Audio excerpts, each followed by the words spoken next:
ears is important. If I'm playing with an ensemble and we've got a horn player, and I have a group in back east I call Jazz Wannabes, and we have an organ player and we have another guitar player and guys, we have a horn player that sits in, two different sax players. So if you're playing a 12-bar blues and I've got a horn player playing a solo, I know I know all the notes of the chords. So say we'll stay in the key of A. I might be doing something like this. The reason all those notes I was playing, I'm playing by myself, so I'm keeping time. So the chords are going. So it's completely different if I'm playing with an ensemble. So if you're playing like play A blues.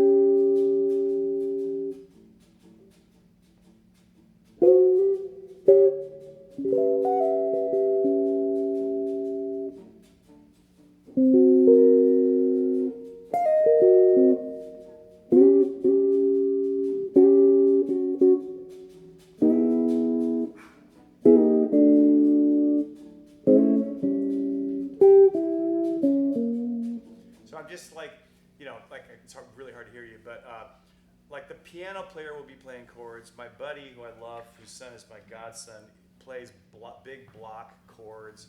So he's playing this, He's filling up pretty much all that space. So I'm going to pick guide tones, these tones in the chord that I know. You were playing, since you were playing straight dominant chords and I was playing some kind of colorful jazz chords. It's a little weird, but in jazz, it's like I would just play. If I was trading fours, for example, one guy plays 4 bars and I play 4 bars, it's completely different. So I can play extremely sparsely, that's important to do. If I'm doing a movie. Because I know all these chord tones, and I know my fretboard fairly well, and I also love pedals, and I have 6 pedal boards that this is just a thing I brought to Oregon, but big pedal boards that you can make all kinds of non-guitaristic noises with. So I've been hired on a lot of movies. And it's really fun. Like Elliot Goldenthal, a great film composer, he did the first movie I did with him was Heat with Robert De Niro and Al Pacino, and I use guitars that have these sustainer pickups, which is like an EBow in the pickup, so I can sustain forever. And so I can play. I know if they're playing. Phil Collin, Def Leppard, he has a Sustainiac. Yeah. Alan Hoover sent me a Sustainiac, the guy that invented it, but I found the Fernandez sustainer for me works. It's better. It's easier to use. It's like on, off, octave, done. That's it. So you have, and for me, I want to think less about this and more about this and the notes I'm playing. So if there's there's this orchestra playing this chord or whatever, I know that this note's going to sound really nice against it.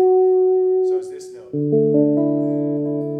I also know that that's the 9. You know what I mean? So I'm filling in colors. I'm essentially coloring like a string player would, and it's so that's extremely lean stuff. I might play. I did with the band Linkin Park. Did their last album. I sang and played a song with them, and then they said, "Will you do this benefit with us?" And I'm like, "Absolutely." It's for it's called Music for Relief, and it's for disaster relief victims. And so they had this song, and their songs are pretty simple. And so I'm like, well, there's a lot going on. They've got like loops and computers and a guy playing guitar and drums and all this stuff going on. So I'm like, I played like one note through the whole song, and they were at the end. They're like, "Hey, Paige, there's another section to the song." I'm like, "I know, I was just screwing around. I wanted to see, if you guys liked it, And like, I played "Take the A Train" for example as well. Like this guitar player I was playing with back there who I'd never met before, and he was stomping all over everybody. Just wasn't. And so to make a point, I played a one-note solo through a whole chorus. It's like ba ba da da ba ba. One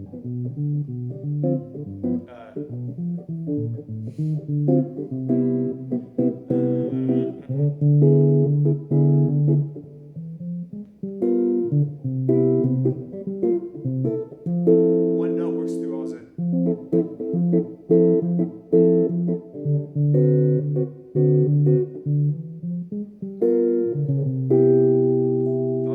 I'll pick E.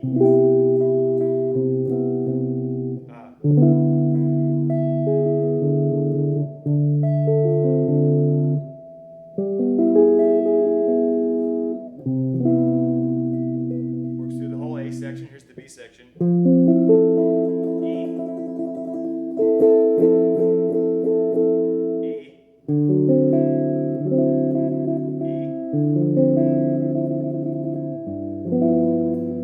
Works through the whole song, one note. So I was kind of trying to.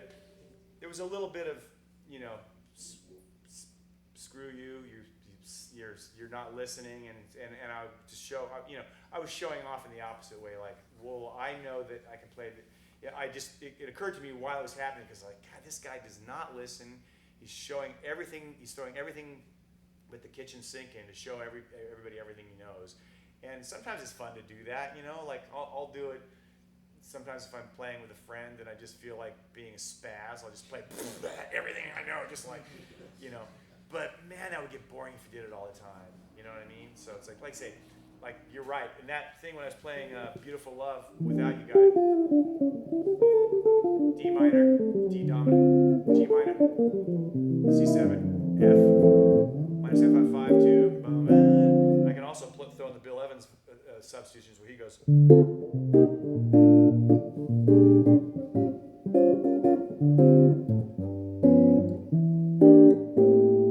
Tricky song because it goes back to the 2 chord at the top of the song. You expect it to resolve and it doesn't. It starts on the 2 chord. So anyway, it's something like that. I love doing that, and it's great for your chops, and it's great to know those chords that I know I can play.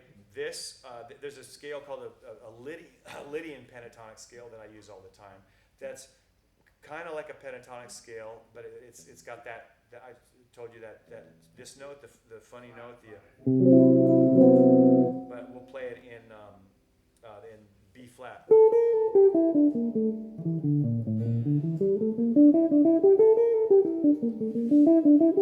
Pretty, right? Yeah. Not as common as the pentatonic, but it's like sounds like movie music.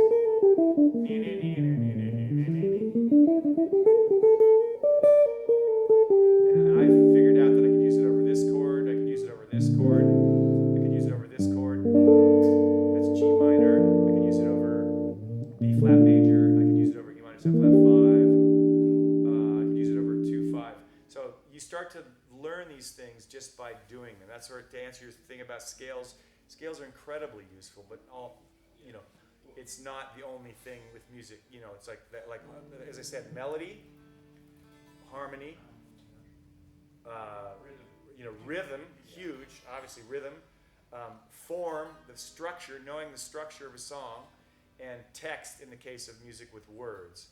So oftentimes on an old jazz standard, or if I'm learning a song, they want me to do, while my guitar gently weeps, can you sing it? I'm like, yeah, sure. You better know the words, like learn the words. And that also helps you learn the song, because you're like, I'm like, look at you all, see the love. Oh, no, that's not the right chord. Love that's sleeping.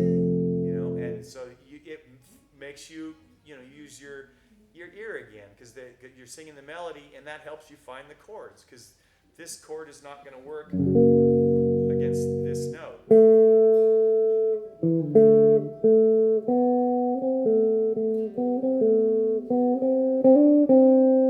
That's the melody of the song. Super simple.